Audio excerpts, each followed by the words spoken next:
When Emily moved into her new apartment, she told herself the strange noises were just the building settling. Old walls creak, pipes groan, normal city sounds. The landlord, Mr. Klein, had offered her the place cheap. 4th floor, Unit 4B. Ignore any weird stories you might hear. People talk. He gave a tight smile that didn't reach his eyes. For the first week, everything was fine. But on the 8th night, she woke at 2:46 a.m. to the sound of someone whispering through the vent above her bed. At first, she thought it was a neighbor talking on the phone. Then she realized the whisper was coming from inside the vent. It was a man's voice, low and trembling. "Help me," it said. Then silence.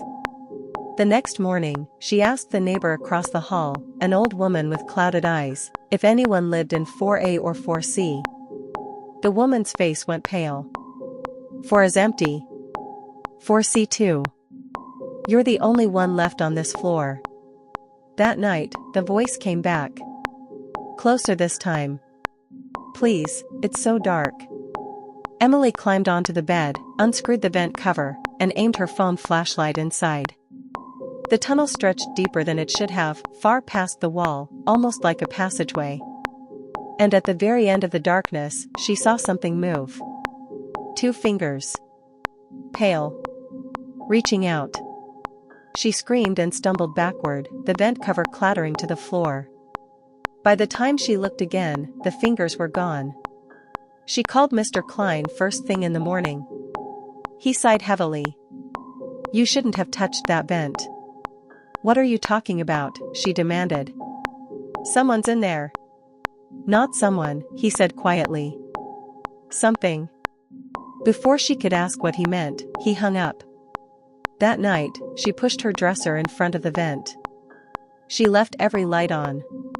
But sometime after midnight, she woke again, to breathing. Not from the vent this time. From under the bed. She froze, every nerve on fire. Slowly, she leaned over the edge and lifted the blanket.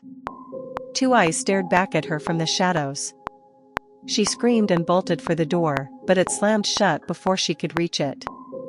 Then the voice spoke again, now right beside her ear. Help me, get out. The lights flickered. The dresser toppled over with a crash. And the vent, now uncovered, began to open wider, as if the wall itself was stretching, peeling back, revealing a dark, wet tunnel pulsing like something alive.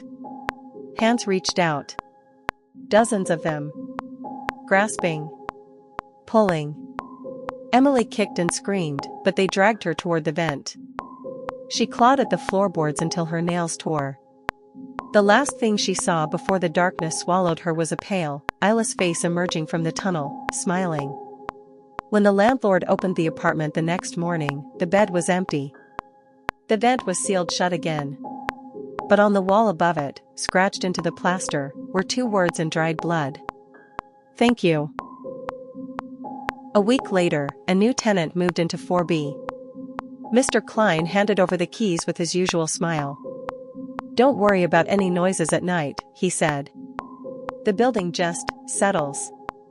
As the tenant unpacked, she heard a faint whisper from the vent above her bed. A woman's voice this time. Soft. Trembling. Please, help me,